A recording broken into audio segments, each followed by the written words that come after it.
Okay. Let's do part 4. Daily winter life. I was finally permitted to walk to the temple as I wished, now that I had Daniel as a bodyguard. It was a bit rough on him since he had to travel here from the noble's quarter every day, but he used the flying horse he made from his face stone, so unlike Lutz and Thule, the snow posed no issue to him. Wow, magic sure is convenient. Thanks to Daniel, I could go to the orphanage and bookroom again, which provided ample distraction. My family couldn't visit me as much as they could before due to all the thick snow, but I could forget how much I missed them by absorbing myself in books. Only when reading could I forget my loneliness. The problem was that the library was incredibly cold. I couldn't stay for long, no matter how much I bundled up, and neither Daniel nor Fran liked going there. Apprentice, said Daniel, could you ask Lord Ferdinand if you could bring books back to your chamber so we don't have to stay in the bookroom? I agree with Sir Daniel's wisdom, said Fran. You will end up sick if you go there too often. Daniel and Fran got along surprisingly well. They often seemed to agree on things, but maybe Fran was just used to dealing with nobles. Either way, they were on good terms. High Priest, for the stated reasons, may I bring books from the bookroom to my chambers? You may borrow the books I brought myself. I would not want for you to get sick right before the dedication ritual, after all. Ha! I win! The High Priest let slip a slight grin after beating me in reversi. As I expected, his level of skill was way past my own now that he understood the game. What kind of an adult was he going all out on a little girl? Sure, I just look like a little girl, but still. He and Lutz are the only ones who know about your freaking origins, girl. And he's the only one who's seen your origins. I think it's cruel that you would go all out on a child, High Priest. That is laughable coming from you who went all out on a beginner. I see that you're a sore loser, The High Priest was a little immature sometimes, but he was a good person. He lent me his books, and when the loneliness got to be too much for me to bear, he would let me barge into his room and trade organizing paperwork or doing a lot of math for some precious hug time in the hidden room. Aww. Yeah, he is a good guy. He usually grimaced hard when I asked, but I was too caught up in my own problems to worry about his. Our arrangement was fine by me. Morning, mine, how have you been? Asked Thule. You're not sleeping all day, are you? Questioned Lutz. Thule and Lutz came to visit me on a day that was less snowy than usual.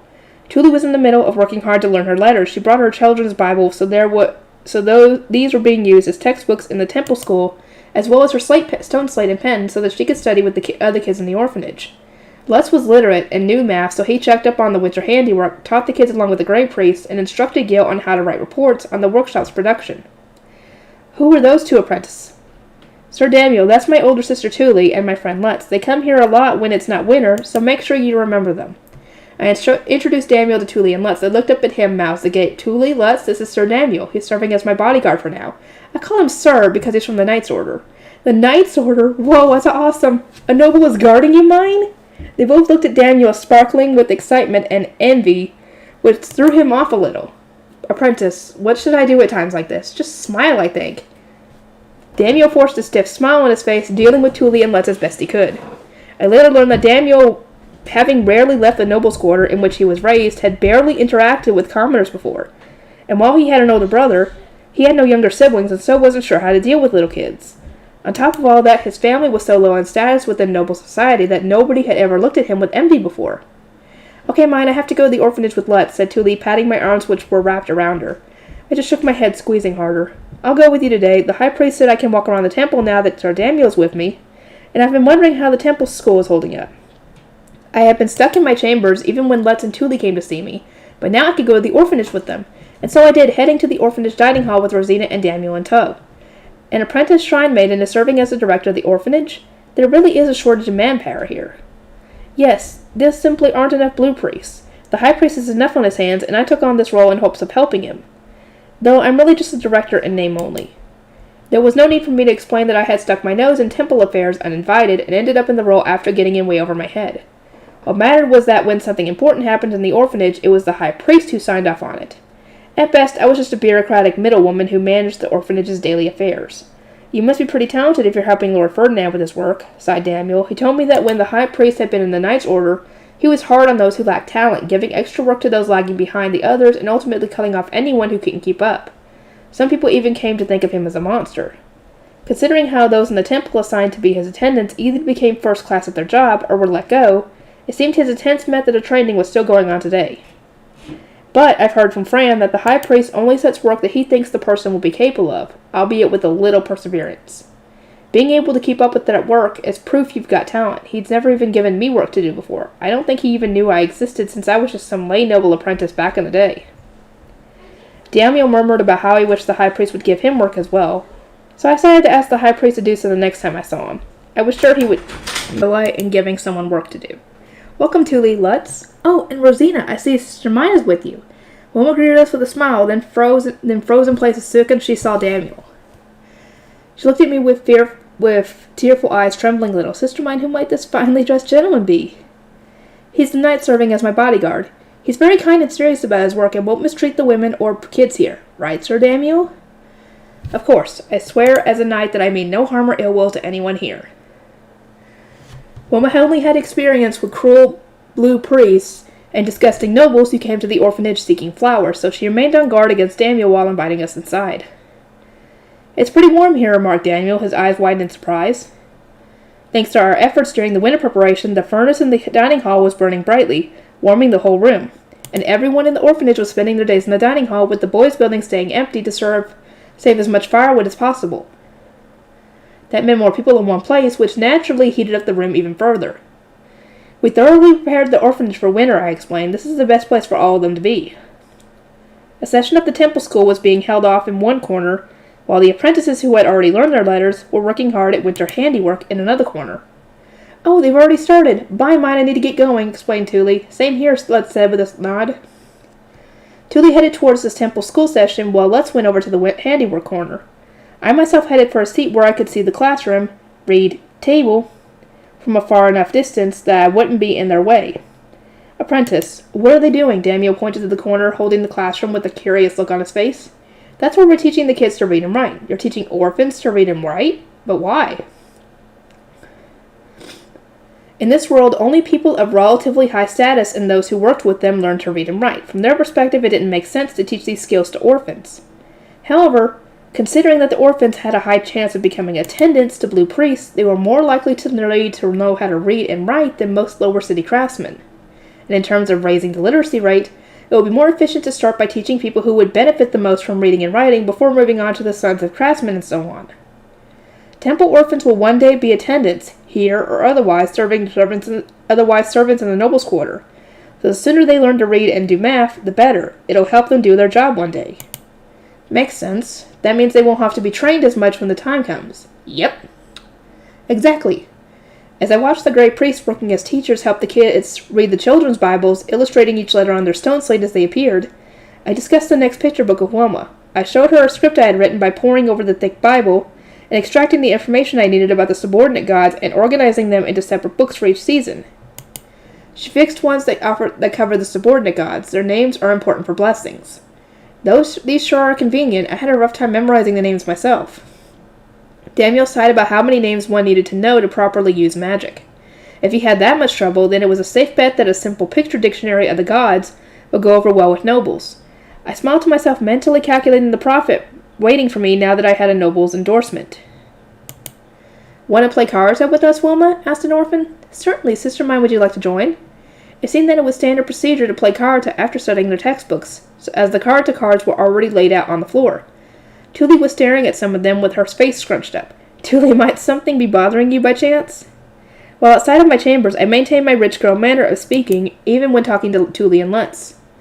I had been instructed to do so by Fran and Rosina, so despite how unnatural it felt, I forced myself to be extremely formal with Tuli.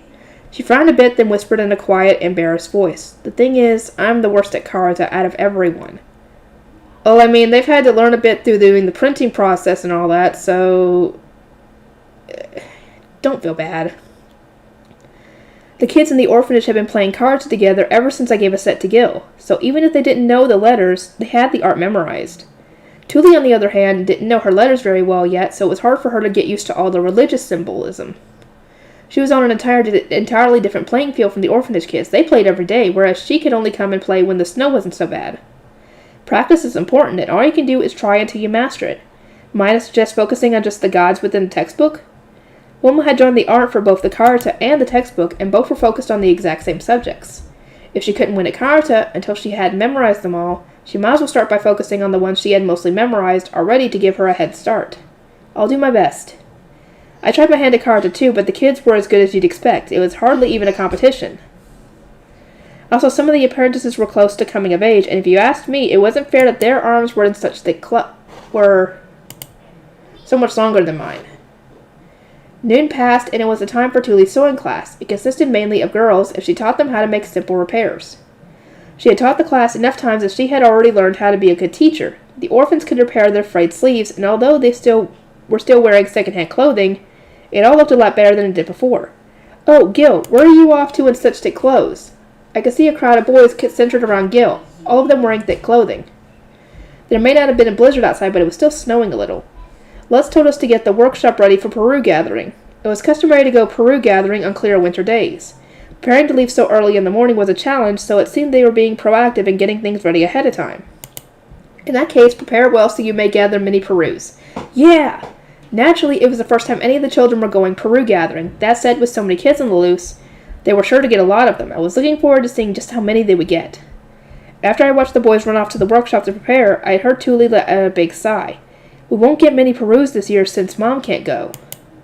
I was out of the equation, as always. Mom was too pregnant to climb any trees, and Dad worked enough of the days of the week that there was no guarantee he'd be available. Thule was all on her own, and she had a feeling there wouldn't be any sweets waiting for her this winter. Thule, were you not going to accompany the orphanage children? I had anticipated giving you our family's share of Perus as thanks. It would be a bit much to expect Lutz to lead all the kids by himself. My plan was for Thule to help, with her payments being our family's share of Perus. That sounds great, Thule exclaimed, her eyes glistening. Whew, I was sure I'd have to last the whole winter without any Peru cakes.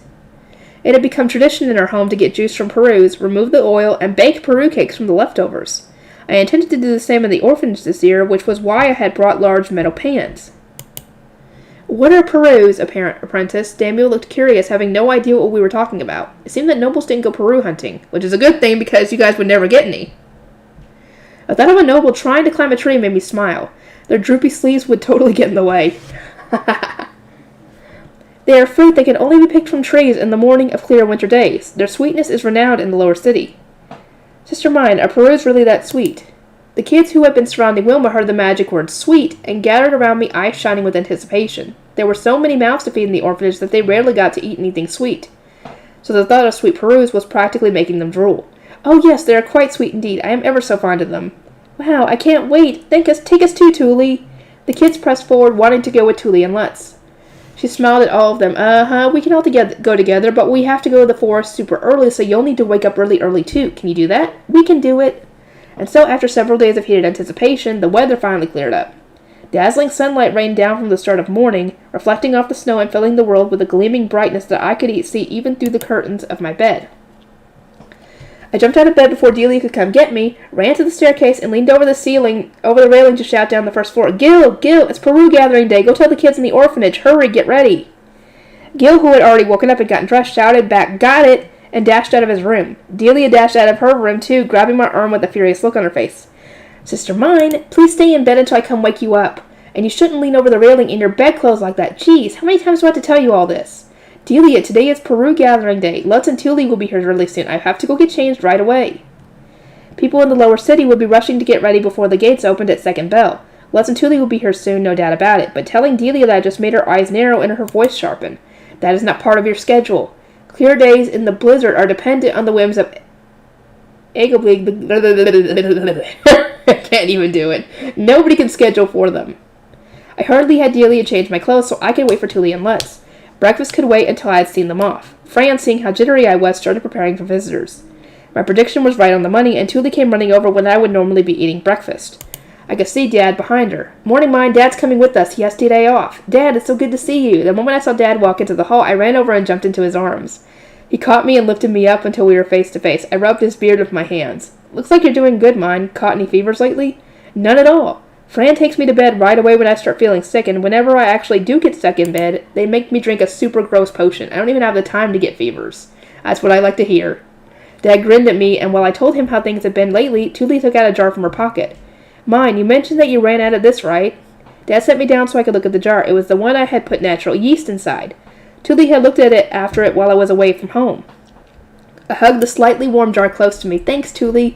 We just dropped by to give you that and say hi before going Peru gathering. Let's already at the orphanage. Okay, be sure to find lots of them. I'll be waiting with lots of fluffy bread at lunch.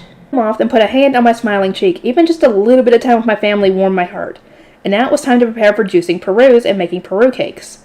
Fran, could you deliver this to Ella and inform her that I'll be eating lunch with Tuli, Lutz, and Dad? I want her to make fluffy bread for me. Understood. Once Fran had the yeast, I turned to Rosina. Rosina, once we finish Harspiel practice, go to Wilma's and tell her to start preparing for the Peru cakes. As you wish. I practiced Harspiel until third bell and then went to help the high priest. He told me I looked unnaturally happy to the point of being off-putting, and I responded by saying that I was before getting to work.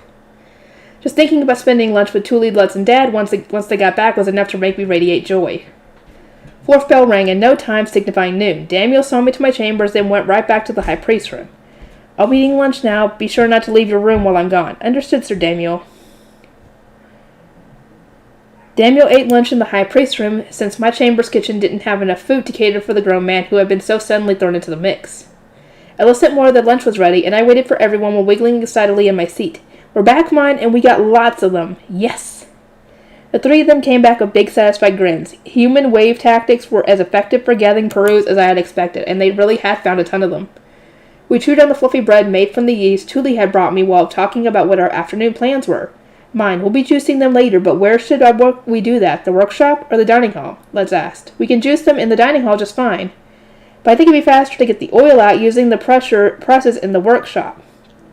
The workshop had presses meant for getting water out of paper, and with Dad and the Great Priest helping, we wouldn't need to squash the Perus with hammers before getting the oil out, but my suggestion made Let's hesitate.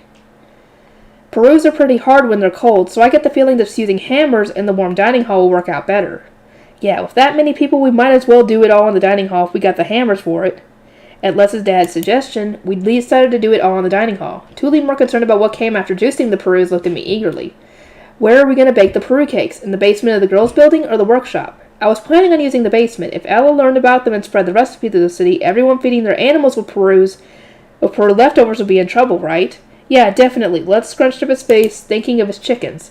Peru leftovers were perfect for feeding animals over the winter. If people started cooking with them instead of giving them away basically for free, everyone raising animals would be in big trouble. It'd be better if we just enjoyed the Peru cakes by ourselves. The secret should be safe if we made them in the orphanage basement. Let's divide up our shares of the Perus and get them all ready in the dining hall then. Okay, exclaimed Tuli. I'll teach all the girls how to make Peru cakes. Once we finished lunch, the three of them hurried to the orphanage to begin their work. I had to wait for Daniel to get back before I could go with them. As usual, Dealey was the only one who stayed behind in my chamber since she didn't want to go to the orphanage. Apprentice, what in the world is going on here? Daniel stiffened after looking around the orphanage. In one corner there were kids poking holes into fruits and pouring the white juice inside into cups, while in another, several great priests were violently crushing the juiced fruits with hammers. To someone not familiar with Perus, it certainly was a bizarre sight. We're getting the fruit juice out of Perus and hammering the juiced fruit over there to get the oil out. The leftovers at the end make delightful sweets, and I'm sure the girls are hard at work cooking them in the basement. Tuli's lesson must have been going well, judging by the sweet, fluffy scent wafting up from the basement. They should be making buttered Peru cakes, mixing the goat milk and eggs I had asked Wilma to get that morning with Peru juice. I closed my eyes and inhaled deeply, filling my nose with the sweet scent. Not long after I asked Rosina and Fran to prepare plates, Tuli came walking up the stairs with the Peru cake stacked plate. Oh, you're already here? Perfect, we're already cooking lots of them. Behind Tuli was another apprentice carrying a plate likewise stacked with Peru cakes. They both set their plates in front of me. You keep watch, mine. Make sure nobody grabs any before they're all done, said Tuli, and I nodded with a smile. There was nobody in the orphanage who would risk taking food from an apprentice blue shrine maiden without permission. At the very least, they knew they wouldn't get to eat any more after the first one. Wow, it smells so nice. I want to have one. A few of the kids who had been juicing the Perus rushed over after smelling the Peru cakes. No eating until all the work is done. Remember, those who don't work don't eat. My reminder set the kids hurrying back to their workplaces, and amid their footsteps, I heard a hard swallow coming from behind me. Uh-oh. I turned around on instinct and saw Daniel staring at the Peru cakes. What are those, apprentice? It was written on his face that he wanted to eat one. I would have thought that as a noble he had sugar and could eat sweets with some regularity, so I could only guess that he was just interested in trying something new. Peru cakes made from Perus. This must be your first time seeing them if you haven't had Perus before. Would you like to eat them with us? Well, I am a little interested in what people eat here, given that I'll be coming here fairly often from now on. Once all the Perus were finished, the girls and children brought the juice, oil, and leftovers to the basement, while the boys took the tools they had used back to the boys' building. Fran and Rosina split up the Peru cakes and began distributing them to the kids who were lined up with plates in hand. I asked Gil to give a Peru cake to Delia and set aside plates for the kids who had been helping Ella in my chamber's kitchen. Everyone was sitting in the dining hall with plates in front of them. Fran had set plates and silverware taken from my chambers in front of me and Daniel. Now let us pray. At my words, the children now crossed their arms in front of their chests and began their pre-meal prayers. Almighty King and Queen of the endless sky, who doth grace us with thousands upon thousands of lives to consume, Almighty Eternal Five, who rule the mortal realm, I offer thanks and prayers to thee, and do partake in the meal so graciously provided. Dad and Tuli listened to the smoothly said prayer with dazed looks on their faces. It was the same prayer I had memorized myself. I glanced at Daniel and saw that he too was stating the prayer without any hesitation. It seemed that Numbles had to say the same prayers. After finishing the prayer, the kids began shoving the Peru cakes into their mouth like it was a race. I took a bite myself while watching on. Wow, so good, so sweet. The kids let out cries of joy as they tucked into the delicious treat. But Daniel instead froze beside me. He swallowed, his eyes wide open. Apprentice, does everyone in the lower city eat these? They do not. This is a special treat just for us. Do you like it? I asked. Daniel let out a slow sigh. It's way too good. Is it just me, or are the kids here living like nobles? They're eating sweets like these and learning to read and write. This is an orphanage. I imagine they live nothing like nobles. They gather these Perus themselves from a snowy forest early in the morning. They can only be gathered in the morning of sunny winter days, and they aren't sold anywhere. Daniel continued eating his Peru cake with a stunned look on his face, and from then on he always made a point to go to the orphanage on sunny winter days. It seemed that he quite liked Peru cakes. And he wasn't the only one. Everyone in the orphanage loved them. Sister mine, these are delicious. When will the next sunny day come? There are still plenty of Peru leftovers, I replied, so we can make more later. And the leftovers can be used for other recipes too, so please look forward to those. As a result of me teaching Wilma and the other orphanage cooks the Peru cake recipe I had taught Lutz's family, the battle for Perus in the orphanage became more intense than ever. Ooh, the dedication ritual. 29 minutes. Oh, do I have time? Yes. I was playing a game of Reversey with the High Priest, who had finished his paperwork faster than usual, probably because he wants to beat your butt in Reversey, when all of a sudden he held the sound-blocking magic tool out toward me. I reached out and grabbed onto it just as he placed down a black piece. Mine. The dedication ritual will begin next Earth Day. Okay. I stared intently at the black piece he had just put down, thinking over my next move when suddenly he let out a quiet murmur. Do a poor job, he said, and I looked up at him in confusion, not immediately understanding what he meant. He warned me to look back down so as not to show my dumbfounded expression to the world, then explained. Take care not to offer too much mana at once. I have told the High Bishop that you expand 12 small stones worth of mana during your daily offerings, and have 7 to 8 stones worth of mana left after that. He will infer from this that you will pass out if you attempt to offer more than 20 stones, no matter how hard you tried. In reality, you are capable of much more than that, but... He trailed off, reaching for another of the tiny wooden squares with one side painted black that we were using as Reversey stones. His eyes never moved from the game board. If you carelessly show him the full extent of your mana, he will likely take it poorly and begin claiming that we deceived him, or that we were hiding your worth from him. This is why it would be to all our benefit if you limit yourself to filling no more than 20 stones on each day of the dedication ritual, and preferably you will pretend to look a little sick when leaving. I don't mind that, but then wouldn't we actually be deceiving him? It wouldn't be hard for me to restrain my mana, but that would make the High Bishop's misinterpretation that we were deceiving him a reality. However, my observation just made the High Priest grin slightly. It would not be a misinterpretation if we truly were deceiving him, no. I hate when people misunderstand me, but if we did in fact deceive him, I can counter his claims with a simple, indeed we did. Furthermore, it will be more convenient for us in the future if you continue to hide the full extent of your power. There is no need for us to foolishly give him information he does not need to have. When you have opponents to beat, it's wise to hide tricks, and in this case, power up your sleeve. I see. Although I understand his point, I couldn't help but picture a scene where the High Bishop says, "You deceived me," only for the High Priest to reply, "Indeed we did." Yeah, the High Priest definitely looks like the villain here.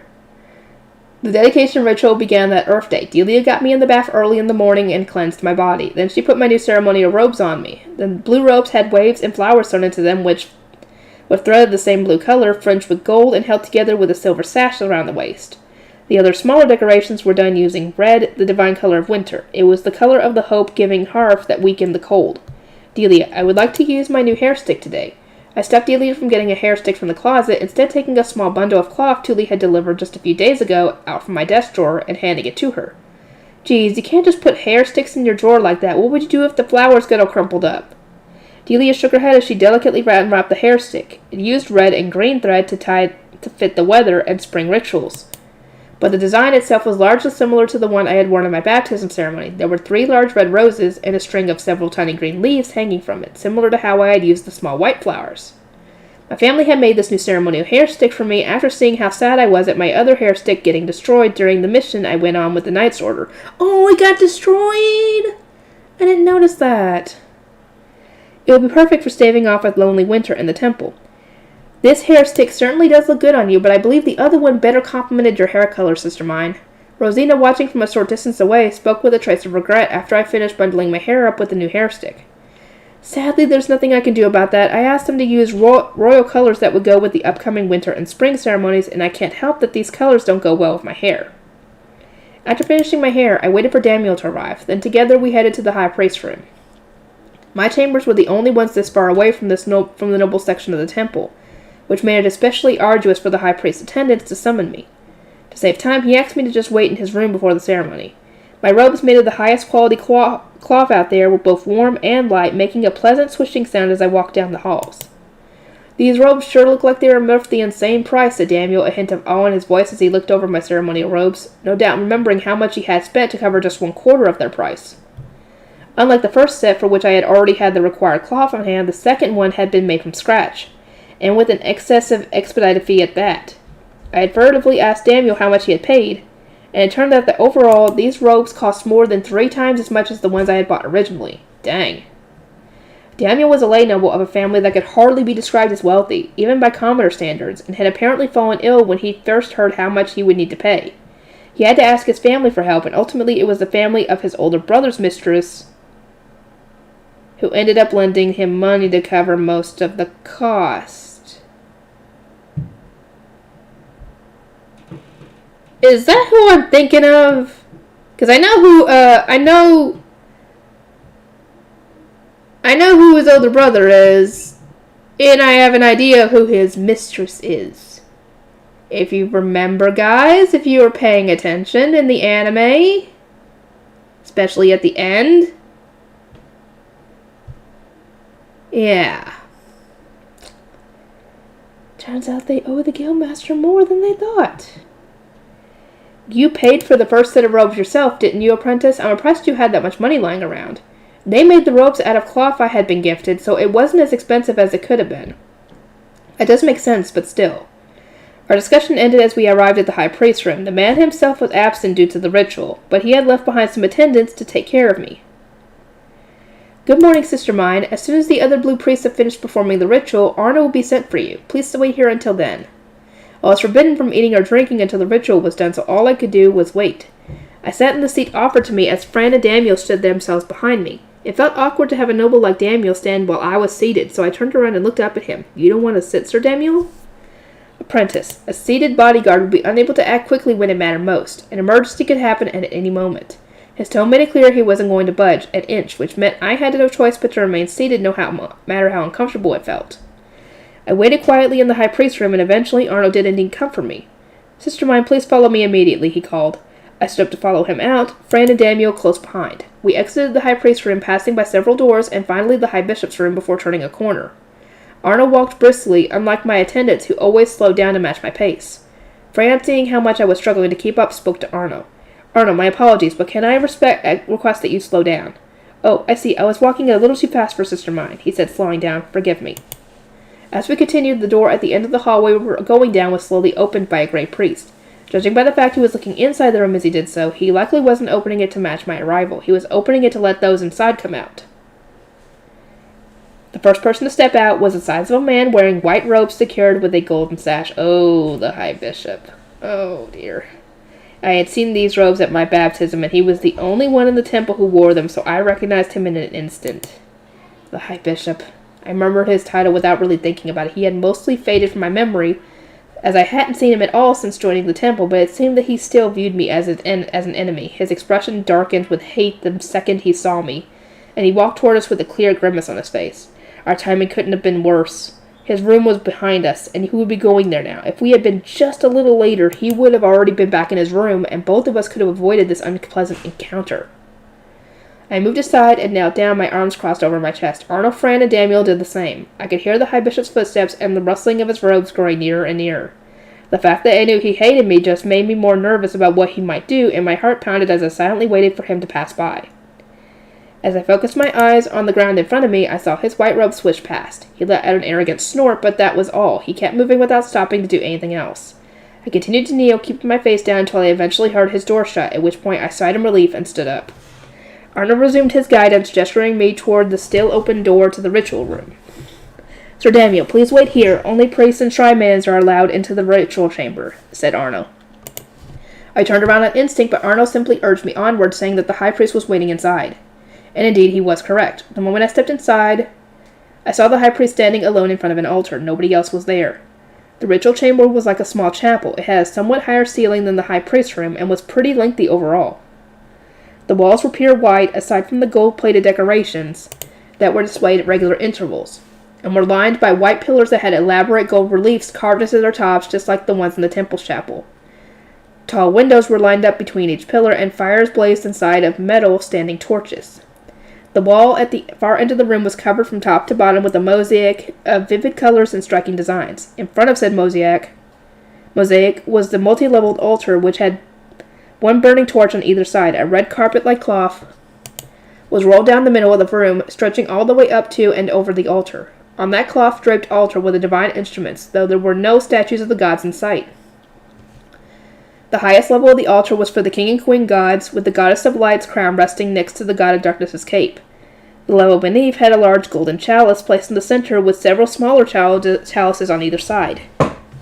These small chalices had been taken from the farming towns by the Blue Priest during the harvest festival and brought back here, where they would be filled during the dedication ritual, before being returned during the spring prayer once winter ended. And the level beneath that one held the divine staff, spear, shield, and sword.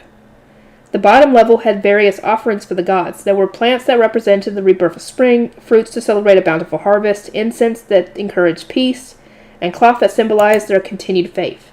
You're here sooner than I expected, mine. The high priest turned around. He was wearing his own ceremonial robes, which looked entirely different from the ones he usually wore.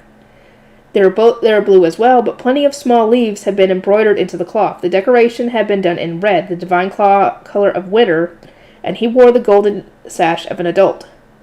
I see there weren't any blue priests here, I observed. We simply have too much mana for them to be here, and I answered the high priest, which led me to conclude that their pride would be too hurt if they saw just how much mana a commoner they mocked as lowborn could offer them, though I couldn't imagine that meeting them would be particularly pleasant for me either, so I didn't mind their absence. This is not only to protect their pride, though, said the high priest as if reading my thoughts. I looked up in surprise as he continued. When people gather with the same purpose and chant the same prayers, allowing their mana to flow together, this speeds up the flow of all mana in the vicinity. It becomes easier for the mana to leave the body. If the blue priests became caught up in the amount of mana you release, they would be swept away by the flow and potentially find themselves in life-threatening danger. Oh, I see. I am the only one in the temple who can keep up with you. Let's begin.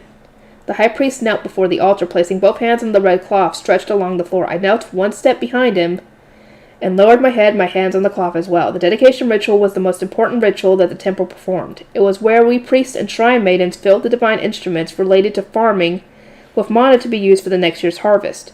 The red cloth strewn across the floor and over the altar was made from thread imbued with mana, so you can make mana flow into the divine instruments just by praying with your hands against it.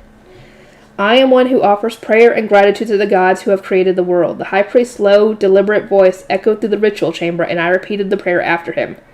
O mighty king and queen of the endless skies, O mighty eternal five who rule the mortal realm, O goddess of water flue train, O god of fire Laden shaft, O goddess of water Shitsaria, O goddess of worth Geduld, O god of life, I think I said Abiglaben, I think that's how it's pronounced in the anime. We honor you who have blessed all beings with life and pray that we may be blessed further with your divine might. As I spoke the prayer, I could feel the mana flowing out of my body. The red cloth shone brightly, and through the waves of light I could see my mana reaching the altar. Mine, that is enough, said the high priest gracefully, removing his hands from the carpet. I did the same, cutting off the flow of mana before watching intently as the last sparkles were sucked into a small chalice. That should be all for today, said the high priest while looking at the small chalices. More mana flowed than I expected. We had filled 7 today, and some simple math led me to conclude that it would be therefore take 8 days to finish filling all of them. If not for you, I would have to fill all of these myself. Despite the fact that I also have my duties in the Noble's Quarter, the High Priest let out an exhausted sigh which was rare for him. I looked at the small chalices lined up on the altar and nodded to myself. Now I see why the High Priest was so kind to me from the start. Anyone would get fed up having to fill all these by themselves. I was wondering why he was always donated so little mana during our normal offerings, and now I see it's because he has work in the Noble's Quarters that I don't. That must be rough. Thus I began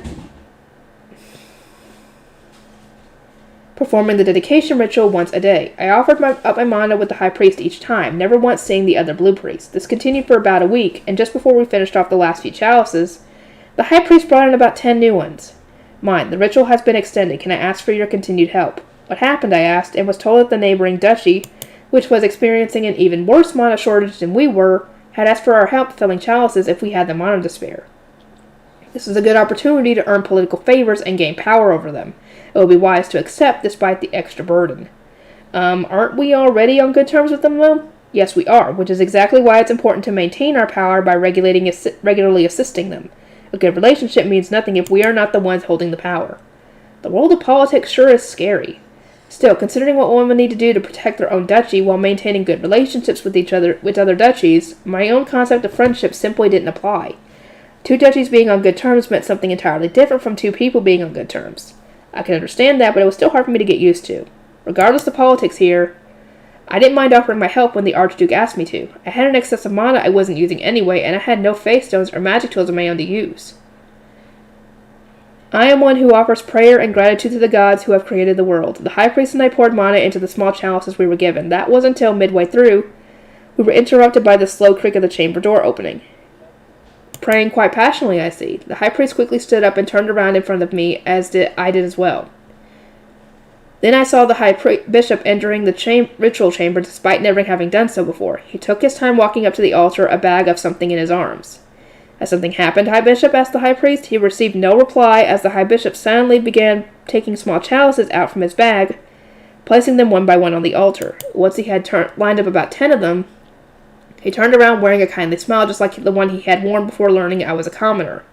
Now then, little mine, fill these with mana as well. The Archduke himself has asked for this to be done. I have heard of no such thing. The High Priest gave the High Bishop a dubious look. The light in the High Bishop's eyes sharpened, but his friendly smile didn't falter for a moment. I have made no request of you. I am asking mine to fulfill this duty. Do not tell me that she will obey the orders of you, the High Priest, but not I, the High Bishop.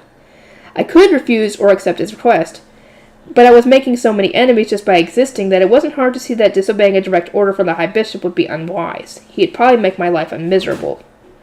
Ultimately, I glanced back at the High Bishop to leave the decision to him. He seemed to understand why I had looked at him, and with a somewhat hard expression gave a slow nod. We have just finished today's ritual. With your permission, we can fill them tomorrow. Do not forget these words. The High Bishop gave a broad, nasty smile, then left the ritual chamber at the same slow pace as before. A grey priest shut the door behind him, and once silence fell again, the High Priest let out a sigh of relief. I was terrified of you losing your temper again. Regardless, it is clear that the Archduke has no hand in these additional chalices. Are we still going to fill them then? I don't mind scoring some free points every now and again, so... The High Priest fell into thought for a moment before answering, a frown on his face. We will continue the ritual as we have. I will question the Archduke about this and investigate the matter myself. But the snow will no doubt delay these efforts. Feigning obedience for now will be the most convenient. Can I ask for your help again? Of course. And so I spent yet more of my winter filling up small chalices, which seemed to grow slowly in number over time.